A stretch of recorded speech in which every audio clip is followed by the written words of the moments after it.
under that concept, so just going back to the gold example and just using it as an analogy. So you said, the Bank of England can wake up tomorrow and say, okay, we're moved off a gold standard. Anyone that has gold, it's now illegal. You have to hand over your assets. You're going to be given paper money. Not to the same point you're going to be given paper money, but is there a eventuality whereby states, countries, nations can combine and say, we're putting a stop to crypto? Now, people can still have their private keys completely, right? But they can't send, transact, convert back into fiat or anything like that. Therefore, closing down the opportunity that it has. So people do still hold it, but now there's no way you can actually use it as a medium of exchange or any of those properties that money hold.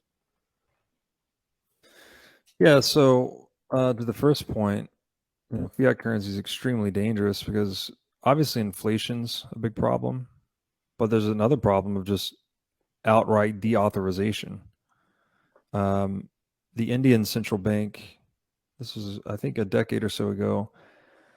One day, holders of the 500 rupee banknote woke up and just found out it was canceled. They just canceled the whole I remember issue. that. It was fucking ridiculous, man. So, I mean, if you just imagine, if you're living in the U.S., you wake up one day and they're like, "Hey, $100 bills are just canceled now.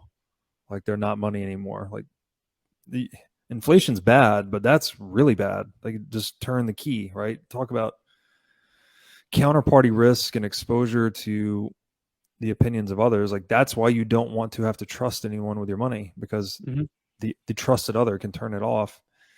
Also bail-ins, if you look at the Greek, the Cyprus episode, where basically one day you wake up, everyone that had deposits over a threshold amount, I don't recall the amount, maybe it's 100,000 euro in the bank, 90% of it was just confiscated overnight, right? So every dollar you had over 100,000 euro was 90 cents of it. Every dollar over 100,000 was taken. So like it's not even an asset, right? If asset in accounting, asset equals liability plus equity. So there's a huge there's this huge liability component in every fiat currency, in every non-self-custodied asset in the world. Like your custodian is a liability, especially if they're a currency issuer or a tax authority. They will just take your shit. So, I don't know what else to tell people at this point. It's like if you trust your money, then you've never opened a history book, as far as I can tell, or you just haven't. Not the right history book, at least. But now when it comes to Bitcoin, your question, can they just make it illegal or make conversions into fiat currency illegal and put a stop to it?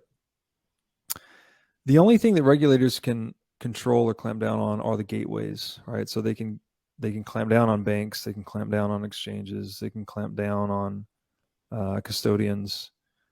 So again, I think this is probably the third time we've said this in that episode. That's why you want to avoid all those arrangements, right? And be in self-custody. But what they can't do, or at least this is the $100 trillion question that I like to joke, because Bitcoin has at least a $100 trillion addressable market. And I would say that's very much on the conservative side. That's just global narrow money. Global M2 is about 100 trillion. The $100 trillion question is, how do you stop the Bitcoin network? And despite all of the entrenched interest and institutions of political power arrayed against the success of Bitcoin, despite hundreds of billions of market cap stored on its network 13 years into this project, it's the ultimate honeypot, right? It's the ultimate enemy of the state. It's the ultimate disruptive technology. No one's ever done anything to it at all. It has had 99.9997% uptime. It's done exactly what Satoshi programmed it to do, basically from the jump. Sure, it's had software issues and whatnot. It's a software project, but they've always been addressed. They've always been fixed. And it's never deviated from its supply schedule. It's never deviated from its block time. As I think Satoshi said something to the effect that the code is written in a way that once version 0.1 is released, that it's effectively etched in stone. That's what it's been doing, right? It's been keeping its promise perfectly for over 13 years now. And there's no known way to turn it off. I mean, the analogous question you could ask is, how do you turn off the internet everywhere, worldwide, forever? That's what it would take to really, and that not even that technically stops Bitcoin, because you don't need the internet to transact in Bitcoin. But it's obviously a very significant component of its value proposition. Yeah. And so, can we imagine circumstances where the internet is turned off everywhere worldwide forever? Yeah, I can. But I think those circumstances are so draconian and worse than draconian. I mean, it has to be catastrophe, right? It has to be, I don't know, global war that takes out everything. It just has to be something so catastrophic that at that point, all hope is damn near lost anyways. I think Bitcoin might be the last of your concerns. So, if you, to the degree that you don't think we're headed towards absolute annihilation, it's still going to be in existence. You would expect Bitcoin to continue successfully operating. And the other thing, it's important to know this too, because it's very easy to get into this us versus them paradigm.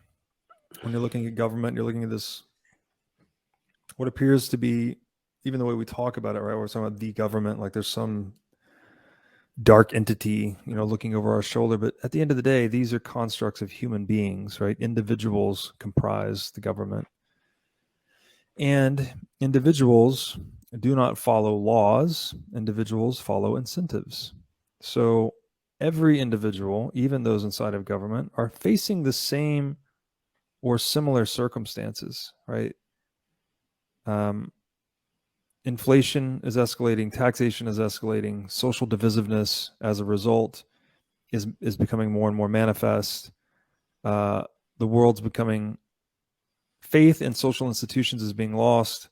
Individuals are becoming less trusting of one another as a result. These are all consequences of fiat currency inflation. Again, open a history book. In that situation, people are driven into hard assets, scarce assets, trust minimized assets. So the longer this game continues to play out, the more I see individuals choosing to hold Bitcoin as a means for survival. And this includes the individuals inside of government. Not evenly. I'm not saying this is some even utopia. Everyone gets a little bit of Bitcoin and we all sing kumbaya.